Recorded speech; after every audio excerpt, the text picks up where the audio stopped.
Boa noite, Brasil! Meu nome é Winnie e sejam bem-vindos ao canal Como Vejo o Mundo.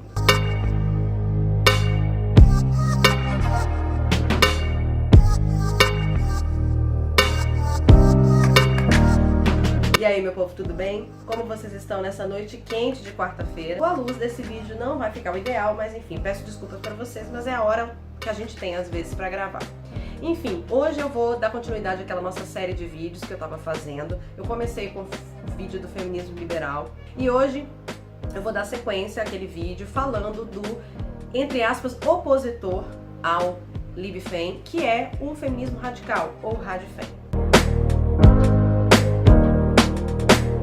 O feminismo radical, pode ser também chamado de feminismo de uma segunda onda, porque ele é considerado feminismo político, que nasceu aí na década de 1960. O feminismo da primeira onda era o feminismo das sufragistas do início do século XX. E ele é dessa questão de feminismo de segunda onda porque ele sai do feminismo individual de cada mulher e vai para o feminismo político, ou seja, ele defende a questão da coletividade. As duas precursoras do feminismo radical foram Shulamit Firestone e Judith Brown. Muita gente considera o feminismo radical, a palavra radical do feminismo radical, considerado como se fosse extremista, mas isso não é verdade. O radical vem de raiz, ou seja, de início, porque para as feministas radicais, a raiz da opressão feminina vem dos papéis de gênero que são construídos tradicionalmente na sociedade. O RadFem, ele funciona como uma espécie de oposição ao LibFem, porque, primeiro, o LibFem ele trata de um nível individual da mulher, da conquista individual de cada principalmente conquista política e econômica, e o radical vai para uma questão de coletividade, vai para o político, né, o público, o conjunto de mulheres. O LibFem vai falar da desigualdade de gênero relacionada à legislação, às oportunidades do mercado de trabalho, e o radical vai dizer da desigualdade que é natural, proporcionada pela opressão patriarcal pelos papéis distribuídos de gênero. O RadFem defende a abolição do patriarcado e, junto com a abolição do patriarcado, também a abolição dos papéis de gênero criados. Os papéis de gênero, para os RadFem, eles são como se fossem partidos políticos, que mantém as mulheres sempre abaixo dos homens. O patriarcado seria a principal forma de dominação que estaria por trás de todas as outras formas de dominação. Então, atrás de todas as dominações, inclusive de homens para homens, estaria a dominação de mulheres por homens.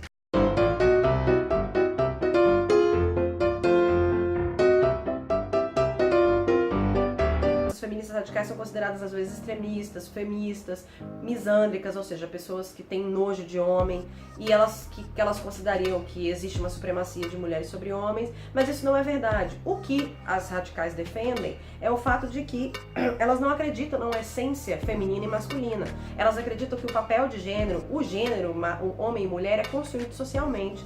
E vem muito da frase da Simone de Beauvoir, que diz que nós não nascemos mulheres, nós nos tornamos mulheres.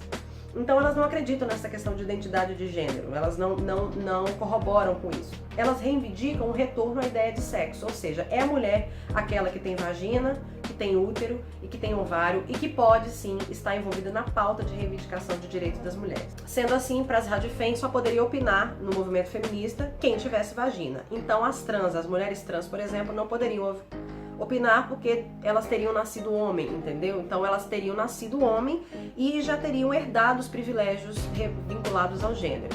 E assim, mais os trans homens poderiam entrar na pauta porque eles nasceram com vagina. Enfim, elas voltam a essa questão de sexo, que do meu ponto de vista é um pouco estreito sim, porque desconsidera, por exemplo, o preconceito e a opressão que as trans sofrem.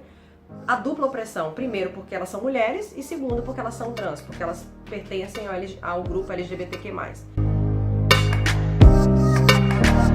O feminismo radical é muito daquele que diz que só pode opinar quem tem vagina, só pode opinar sobre mulher quem tem vagina.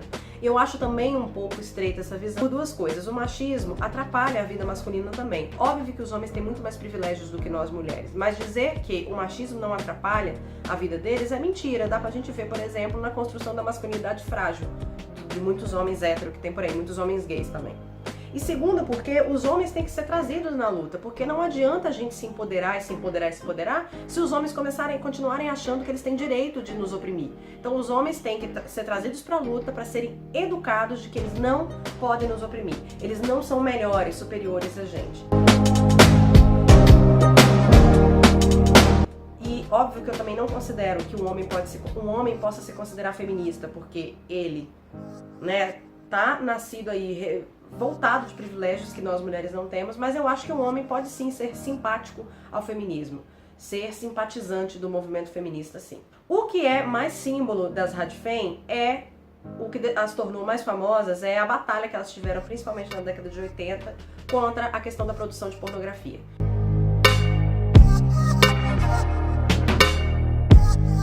Porque na sua raiz a pornografia é algo muito misógino e violento. Então a pornografia, ela sempre, principalmente em seu início, né, lá nos décadas de 70 e 80, ela sempre colocava a mulher numa posição inferior à do homem, uma posição de dominada, entendeu? De oprimida.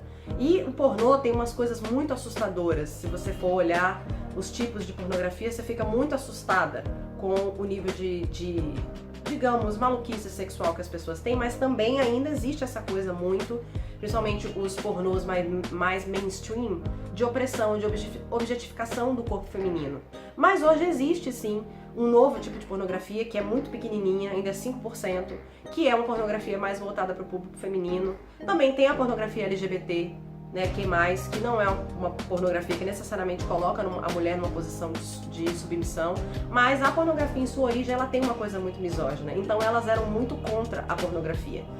Mas do meu ponto de vista, eu não acho que acabar com a pornografia ia resolver a questão da opressão. Mas sim, eu acho que a pornografia deveria mudar, sim, em grande quantidade. Porque muitas vezes a opressão sexual que algumas mulheres sofrem vem de um homem na adolescência assistir filmes que o homem trata a mulher como qualquer coisa durante o ato sexual. E às vezes eles aprendem aquilo como exemplo. E aí também criou-se uma ideia de que as feministas radicais, elas eram mulheres que não gostavam de sexo. Mas na verdade não, eu não acho que tem a ver. Eu só acho que elas não gostam do sexo dentro do padrão social de gênero que é construído, que é a mulher ser submetida ao homem. Então tem essa coisa que foi criada na década de 80, que a feminista não gostava de sexo por causa disso. E o que eu acho mais importante do Radfem é o posicionamento delas com relação à prostituição. Porque para as feministas radicais não existe prostituição boa, entendeu? A prostituição é estupro pago. Do ponto de vista delas, se é pago, não é consentimento. Se você precisa pagar, então se a mulher está recebendo dinheiro, ela não está consentindo. De qualquer forma, ela não está fazendo sexo por querer, porque ela quer fazer sexo com aquele homem. Ela tá fazendo sexo porque é um produto. Então elas consideram a prostituição como um grande ato de violência contra a mulher. A gente sabe que a maior parte dos profissionais de sexo são mulheres, ou são trans, ou gays. Por quê? Porque existe uma figura de sexualização da mulher. Quando a gente vê, por exemplo, homem e mulher em situação de desespero, muitas vezes o homem vai pedir dinheiro na rua, o homem vai catar lixo, vai capinar o quintal, mas muitas vezes numa situação de desespero, a mulher acaba vendendo o corpo. Então por que socialmente é mais aceitável que uma mulher venda o seu próprio corpo? Sim, eu acredito que existam prostitutas que sejam profissionais do sexo, porque elas querem, porque elas gostam de sexo, porque elas querem cobrar por isso. Eu entendo, mas eu não acredito que seja 100% escolha.